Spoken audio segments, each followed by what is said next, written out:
Hi everyone, welcome back to Inflectures. So आप सभी students चाहते थे कि हम स्कॉलरशिप एग्ज़ाम्स के बारे में बात करें, तो आज के इस वीडियो में हम 8 ऐसे इंपॉर्टेंट स्कॉलरशिप एग्ज़ाम्स के बारे में बात करेंगे जिसके लिए क्लास 9, 10th, 11th, 12th या ग्रेजुएट में आप एनरोल हो चुके आप सभी यहाँ पे अप्लाई कर सकते हैं। बहुत ही इंपॉर्टेंट स्कॉलरशिप एग्ज़ाम्स है। आप सभी स्टूडेंट को इन स्कॉलरशिप के बारे में जानना ज़रूरी है और सभी को एटलीस्ट एक बार ये एग्ज़ाम्स ज़रूर देना चाहिए। सो स्टार्ट करते हैं। सबसे पहला जो एग्ज़ाम है that is KVPY। Department of science and technology ने डिसाइड किया है कि अब KVPY की जगह पे इंस्पायर स्कॉलरशिप होगा। सो KVPY अब अबॉलिश कर दिया जाएगा। 2022 ऑनवर्ड्स KVPY नाम का कोई भी एग्ज़ाम कंडक्ट नहीं होगा और जो भी KVPY फेलोज़ है या जिन लोगों ने भी KVPY एग्जामिनेशन दिया है उनको ये स्कॉलरशिप कंटिन्यू मिलेगा 3 साल या 5 साल के लिए। सो उनको टेंशन नहीं लेना है, बट जो लोग इस बार देने वाले हैं KVPY वो अब इंस्पायर स्कॉलरशिप के लिए अप्लाई करेंगे। सो क्या है इंस्पायर स्कॉलरशिप, उसके बारे में जानते हैं। तो यहाँ पे आप देख सकते हैं इंस्पायर स्कीम को 3 कैटेगरी में डिवाइड किया गया है। Innovation in science pursuit for inspired research, जो लोग भी रिसर्च फील्ड में जाना चाहते हैं, साइंस में bachelors degree, master degree course pursue करना चाहते हैं, उन सभी के लिए ये स्कॉलरशिप है। सो पहला है सीड्स प्रोग्राम, इसमें आपको inspire award and inspire internship मिलेगा। SHE प्रोग्राम ये ऑलरेडी कंडक्ट होता आ रहा है, इसके बारे में हम डिटेल देखेंगे। उसके बाद है AORC प्रोग्राम, इसमें भी आपका inspire fellowship and inspire faculty award है। तो एक एक करके डिस्कस करें तो अभी फ़िलहाल उतनी डिटेल्स नहीं आई है इसके ऑफिशियल साइट पे, बट हाँ जितनी भी है उसके बारे में डिस्कस करें तो पहला जो आपका कैटेगरी था सीड्स, इसमें 5000 स्कॉलरशिप दी जाएगी क्लास 6 to 10th स्टूडेंट्स को।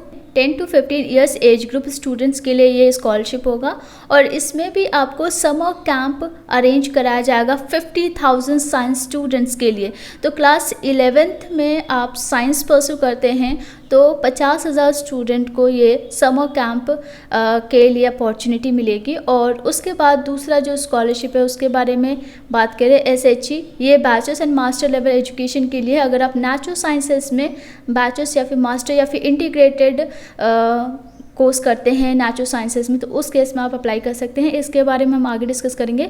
AORC ये उन स्टूडेंट्स के लिए जो डॉक्टरल डिग्री करना चाहते हैं in both basic and applied sciences including engineering and medicine.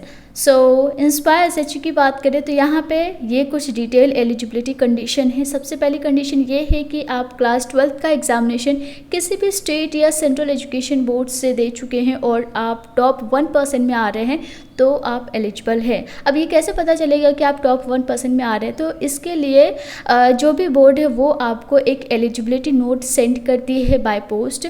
अगर नहीं भी पोस्ट करती है तो आप दूसरे तरीके से चेक कर सकते हैं। इंस्पायर SHE के ऑफिशियल साइट पे जाके आप परसेंटेज कट ऑफ चेक कर सकते हैं एंड वहाँ से आपको पता चल जाएगा कि आप टॉप 1% में आ रहे हैं। अगर आपका टॉप 1% नहीं है, मतलब 12th में आप टॉप 1% में नहीं आ रहे, तो उस केस में अगर आपने JEE, AIPMT या फिर नीट का एग्जामिनेशन दिया है और आप टॉप 10,000 रैंक में आ रहे हैं तो भी आप यहाँ पे अप्लाई कर सकते हैं। कंडीशन ये है कि आप JEE या नीट क्वालिफाई करने के बाद बेसिक या नेचुरल साइंस में ही कोर्स करने चाहिए, मतलब उसके लिए ही आप एनरोल होते हो तो ही आपको ये स्कॉलरशिप मिलता है। अगर आप BTech BE करते हो तो उस केस में आपको स्कॉलरशिप नहीं मिलेगा। अगर आप NTSC, JVN, STSC या फिर इंटरनेशनल ओलंपियाड मेडलिस्ट है तो उस केस में भी आपको ये स्कॉलरशिप दिया जाता है। 17 to 22 ईयर्स एज ग्रुप में आप आने चाहिए। अब कितना स्कॉलरशिप मिलता है उसके बारे में बात करें तो 80,000 हर साल आपको स्कॉलरशिप दी जाएगी, जिसमें से 60,000 हर साल आपको दिया जाएगा, लेकिन 20,000 उन स्टूडेंट्स के लिए होगा जो समर रिसर्च प्रोजेक्ट्स करेगा और यहाँ पे समर टाइम मेंटरशिप ग्रांट की जाएगी 20,000 की। सो टोटल 80,000 आपको तभी मिलेगा जब आप 20,000 के लिए समर रिसर्च प्रोजेक्ट्स करते हैं एंड उसके लिए आपको project report and certificate submit करना होता है from mentor after the completion of the project in due course of time. So next scholarship की बात करें जिसका नाम है NTSE, that is the national talent search examination. इसमें सबसे पहले या तो 2 स्टेजेस होंगे। पहला स्टेज क्वालिफाई करते हैं तो ही आप सेकेंड स्टेज में जाते हैं। पहला स्टेज क्या है, आप यहाँ पे देख सकते हैं SCERT, स्टेट लेवल पे ये एग्जामिनेशन कंडक्ट होगा और आप स्टेट लेवल एग्ज़ाम क्वालिफाई कर लेते हैं तो उसके बाद आप नेशनल लेवल एग्जामिनेशन के लिए अपीयर हो सकते हैं, जो कि आपका स्टेज 2 है NCERT। ठीक है, तो NCERT आपका स्टेज 2 कंडक्ट कंडक्ट कराएगी नेशनल लेवल पे। उसके लिए अपीयर होने के लिए आपको स्टेट लेवल का एंट्रेंस एग्ज़ाम या स्टेट लेवल का ये कॉम्पिटिटिव एग्ज़ाम क्वालिफाई करना होगा। तो एलिजिबिलिटी क्राइटेरिया आप यहाँ पे देख सकते हैं। 10th में आपके 60% कम से कम होनी चाहिए। 10th क्वालिफाई कर चुके हैं, एग्ज़ाम दे चुके हैं आप, तो आप NTSC के लिए अप्लाई कर सकते हैं। एग्जाम पैटर्न के लिए आप यहाँ पे देख सकते हैं मैट एंड सैट का एग्जाम होगा, mental ability test and scholastic aptitude test. दोनों में ये 100 क्वेश्चंस होंगे 100 मार्क्स के। 120 मिनट्स आपको एक यानी कि मैट के लिए 120 मिनट्स मिलेंगे और सैट के लिए 120 मिनट्स मिलेंगे। सो टाइम काफ़ी ज़्यादा आपको मिल रहा है यहाँ पे। एंड ऑफलाइन एग्जाम होगा, MCQ क्वेश्चंस ही होंगे, मल्टीपल चॉइस क्वेश्चंस, कोई नेगेटिव मार्किंग नहीं है। सिलेबस की बात करें तो क्लास 9th एंड 10th का आप NCERT पढ़ सकते हो और उसी से रिलेटेड यहाँ पे क्वेश्चंस पूछे जाएंगे। बेनिफिट्स के लिए यहाँ पे क्लास 11th एंड 12th के लिए 1250 रुपीज़ पर मंथ दिया जाएगा। हर महीने आपको 1250 रुपये दिया जाएगा। और जब अंडर ग्रेजुएट के लिए आप एनरोल हो जाते हैं या फिर ग्रेजुएशन के बाद पोस्ट ग्रेजुएट भी आप करते हो तो पोस्ट ग्रेजुएशन तक आपको ये स्कॉलरशिप दी जाएगी। UG लेवल पे एंड PG लेवल पे 2000 पर मंथ स्कॉलरशिप मिलेगा। उसके बाद नेक्स्ट हम स्कॉलरशिप की बात करते हैं NMMS, that is national means cum merit scholarship scheme. अब यहाँ पे एलिजिबिलिटी की बात करें तो बहुत सारे स्टूडेंट्स यहाँ पे एलिजिबल होंगे। क्लास 7th में आपके कम से कम 55% होने चाहिए। 7th आपका पास हो चुका है, अभी आप क्लास 8th में चले गए हैं तो उस केस में आप एलिजिबल है। सो आपकी पेरेंट इनकम जो है वो 3,50,000 पर एनम से ज़्यादा नहीं होनी चाहिए। और अगर आप किसी केंद्रीय विद्यालय या फिर जवाहर नवोदय विद्यालय में स्टडी कर रहे हैं तो आप यहाँ पे इस स्कॉलरशिप के लिए एलिजिबल नहीं हैं। बट अगर आपका कोई स्कूल प्राइवेट या गवर्नमेंट है तो उस केस में आप अप्लाई कर सकते हैं।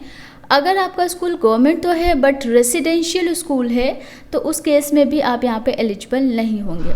पेपर पैटर्न के लिए आपका मैट एंड सैट होगा जैसे आपका NTSC के लिए होता है। सो यहाँ पे 90 MCQ क्वेश्चंस होंगे, 90 मिनट्स आपको मिलेंगे। इसमें आपका मैट में रीजनिंग क्वेश्चंस होंगे। तो सैट की बात करें तो यहाँ पे भी 90 क्वेश्चंस होंगे, MCQ ही होगा और 90 मिनट्स ही आपको मिलेंगे। बट यहाँ पे आपका science, social science and maths से क्वेश्चन पूछे जाएंगे जिसका सिलेबस आप यहाँ पे दे सकते हैं 7th एंड 8th क्लास का ही सिलेबस होगा। सो बेसिकली आपको क्या करना है, जो भी आपने पढ़ा हुआ है 7th में और जब आप 8th में गए तो 8th का सिलेबस आपको कंप्लीट करना पड़ेगा।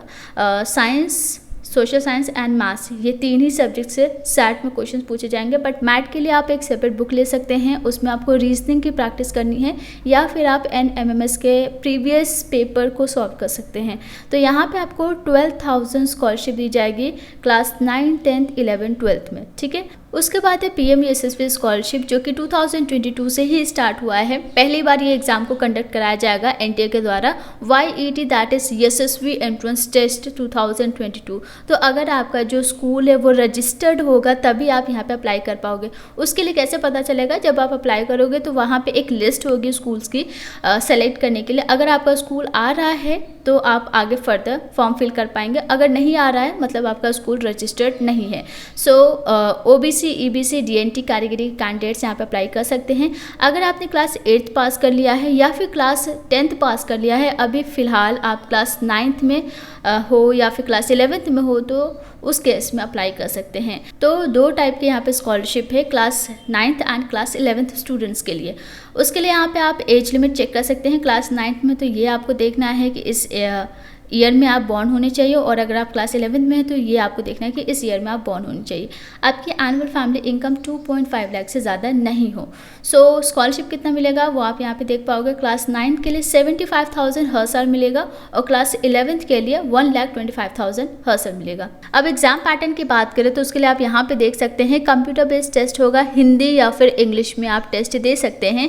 NCERT सिलेबस ही है क्लास 11th के लिए, यहाँ पे क्लास 10th का सिलेबस होगा और क्लास 9th के लिए क्लास 8th NCERT का सिलेबस है। मैथमेटिक्स में 30 क्वेश्चंस होंगे, इसी तरीके से साइंस, सोशल साइंस, GK या GS में आपके 25 क्वेश्चंस होंगे। टोटल 100 क्वेश्चंस होंगे। एक क्वेश्चन 4 मार्क्स का होगा यानी कि 100 क्वेश्चन 400 मार्क्स का होगा। सो मल्टीपल चॉइस क्वेश्चंस पूछे जाएंगे और कोई नेगेटिव मार्किंग नहीं है। 3 घंटे का ये पेपर होगा, चारों ही सेक्शन आपको 3 घंटे में कंप्लीट करने होंगे। सो यहाँ पे आपको कुछ भी एक्स्ट्रा प्रिपरेशन नहीं करनी है, जो भी आपने क्लास में ऑलरेडी स्टडी स्टडी किया या अभी फ़िलहाल स्टडी कर रहे हो, उसी से रिलेटेड क्वेश्चन पूछे जाएंगे। हाँ, एक चीज़ यहाँ पे एडिशनल है कि जीए या फिर जीके जो जनरल नॉलेज होती है वो आपकी यहाँ पे थोड़ी बहुत होनी चाहिए। 25 क्वेश्चन पूछे जाएंगे, तो उसके लिए थोड़ी बहुत आप प्रिपरेशन कर सकते हैं। ये इसलिए है कि आपको जनरल नॉलेज के बारे में भी कुछ पता हो। सो नेक्स्ट जो स्कॉलरशिप है वो है DRDO स्कॉलरशिप, और ये सिर्फ और सिर्फ सिंगल गर्ल चाइल्ड के लिए है, बॉयज़ इसके लिए अप्लाई नहीं कर सकते हैं। तो अंडर ग्रेजुएट लेवल पे आपको 1,20,000 हर साल स्कॉलरशिप दी जाएगी, और पोस्ट ग्रेजुएट लेवल पे 1,86,000 पर ईयर। बट कंडीशन क्या है अप्लाई करने की, तो उसके बारे में बात करते हैं। अंडर ग्रेजुएट लेवल पे अगर आप अप्लाई करना चाहते हो तो जेईई मेन आपका जो है जेईई मेन स्कोर यहाँ पे एक्सेप्ट किया जाएगा, और उसके बेसिस पे आपको स्कॉलरशिप दी जाएगी। तो BTech BSc इंजीनियरिंग अगर आप करते हो जेईई मेन क्वालिफाई करने के बाद, तो आप एलिजिबल हो। और उसके साथ साथ अगर हम पोस्ट ग्रेजुएट लेवल की बात करें तो उसमें आप ME MTech MSc इंजीनियरिंग करते हो थ्रू गेट स्कोर, तो उस केस में आप अप्लाई कर सकते हो। तो जेईई में एंड गेट स्कोर यहाँ पे वैलिड होगा, और 12th में आपके कम से कम 60% होने चाहिए। नेक्स्ट है एमसेट स्कॉलरशिप, और ये मेडिकल स्टूडेंट के लिए है, all India medical scholarship entrance test. तो अब आपने 12th कर लिया है, कम से कम 50% भी है फिजिक्स केमिस्ट्री बायो स्ट्रीम से, आप अप्लाई कर सकते हैं। नीट अपीयरिंग स्टूडेंट्स होने चाहिए। अगर आपने नीट एग्ज़ाम दिया है तो यहाँ पे क्या कंडीशन है, किस कंडीशन में आपको स्कॉलरशिप मिलेगा, वो आप यहाँ पे देख सकते हो। देखो 500 स्टूडेंट्स को यहाँ पे अगर 95% से ज़्यादा मार्क्स आते हैं, तो उस केस में यहाँ पे ट्यूशन फ़ी जो है 4 साल के लिए गवर्नमेंट कॉलेज के लिए रिफ़ंड की जाएगी, और अगर आपका प्राइवेट कॉलेज है तो फर्स्ट ईयर की ट्यूशन फ़ी आपको दी जाएगी। ये सिर्फ 500 स्टूडेंट्स के लिए है जिनके मार्क्स 95% प्लस है। अब जिनके मार्क्स 95% से कम है, यानी कि 85% से ज़्यादा और 95% से कम, तो 700 स्टूडेंट्स को यहाँ पर स्कॉलरशिप दी जाएगी। गवर्नमेंट कॉलेज है तो फर्स्ट ईयर में आपको स्कॉलरशिप मिलेगा, टोटल ट्यूशन फ़ी आपको दी जाएगी, और अगर आपका प्राइवेट कॉलेज है तो उस केस पे 50% ट्यूशन फ़ी रिफंड की जाएगी। 75% से ज़्यादा और 85% से कम आ रहा है तो 5000 स्टूडेंट्स को यहाँ पे स्टैंडर्ड लैपटॉप दिया जाएगा। तो अगर आप इंडिया में एडमिशन लेना चाहते हैं किसी भी मेडिकल कोर्स में, तो उस केस में ये कंडीशन होगा। और अगर आप अब्रॉड से स्टडी करना चाहते हैं, मेडिकल कोर्सेज परस्यू करना चाहते हैं अब्रॉड में, तो उस केस में आप ये लिस्ट देख सकते हैं, एंड इसके अकॉर्डिंग ट्यूशन फ़ी आपको रिफंड होगी। सो एग्ज़ाम पैटर्न आप यहाँ पे देख सकते हैं। Physics chemistry biology objective type के क्वेश्चन होंगे, हर सेक्शन में 60 क्वेश्चन पूछे जाएंगे। 240 मार्क्स का ये पेपर होगा, 3 घंटे का पेपर है, तीनों ही सेक्शन आपको 3 घंटे में कंप्लीट करने पड़ेंगे। और कोई डाउट है आपको एमसेट स्कॉलरशिप से रिलेटेड, डेफिनेटली आप कमेंट कर सकते हैं। नंबर 8 पे जो स्कॉलरशिप एग्ज़ाम है वो है रिलायंस जियो स्कॉलरशिप, और इसकी एलिजिबिलिटी की बात करें तो आप इकोनॉमिक वीक सेक्शन से बिलोंग करने चाहिए। स्टेट बोर्ड एग्ज़ाम में आपकी 70% एज है, तो क्लास 10th या फिर क्लास 11th के लिए अप्लाई कर सकते हैं। 10th पास कर चुके हैं तो 10th में आपकी 70% स्टेट बोर्ड में, या फिर ICSE CBSE बोर्ड में 85% होनी चाहिए। अगर आप उसी तरीके से 11th में अप्लाई करते हो तो सेम चीज़ अप्लाई होगी। एंड अगर आप 12th में अप्लाई करते हो तो 12th में आपके 65% होने चाहिए ओवरऑल।